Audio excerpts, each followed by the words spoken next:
सकाळी चहा नाश्ता आवरून घराची साफसफाई करायला घेतली, कारण दुसऱ्या दिवशी गुढीपाडवा होता. म्हटलं आदल्या दिवशी सगळं घर वगैरे साफ करून घ्यावी, भांडी वगैरे घासून घ्यावी. नवीन वर्ष चालू होत होतं, म्हटलं घर पण साफ दिसलं पाहिजे. तर चारी पण रूमात झाडून वगैरे घेतल्या. त्यानंतर हॉल आणि किचन स्वच्छ असं धुवून काढलं निरम्याचं पाणी टाकून. सफाई करण्यासाठी पिल्लू आणि पिल्लूच्या पप्पांनी मला मदत केली. सोबतच अंगणामधली जी फरशी होती ती पण व्यवस्थित अशी स्वच्छ धुवून काढली. अंगणामध्ये पाणी मारलं आणि व्यवस्थित असा झाडू वगैरे मारून घेतला.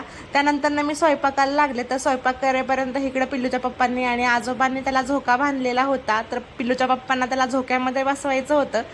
त्याला लहानपणापासूनच पाळण्यामध्ये झोक्यामध्ये झोपायची सवय नाहीये, तो गादीवरतीच झोपायचा. पण पिल्लूच्या पप्पांची इच्छा होती गावी आलोय तर त्याला यासाठी एक झोका बांधावा.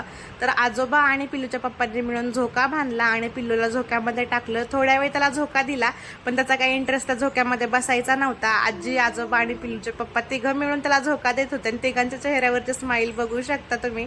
तिघं पण खुश आहेत खूप त्याला पाहून झोक्यामध्ये. त्यानंतर तो खाली उतरला आणि थोड्या वेळासाठी मी जाऊन त्या झोक्यामध्ये बसले आणि पिल्लू मला झोका देत होता. पिल्लू गावाकडे आल्यापासून त्याची खूपच मस्ती चालू आहे आणि त्याचा खूपच लाड चालू आहे. जास्त करून त्याचे आजोबा त्याचा खूप लाड करतात. तर आज मी सर्वांसाठी जेवणामध्ये बनवलेली होती गरमागरम अशी पुरी, सोबतच छोले आलूची भाजी आणि बाबांनी बाहेरून श्रीखंड आणलेला होता आणि सोबत मी व्हाईट राईस बनवलेला होता.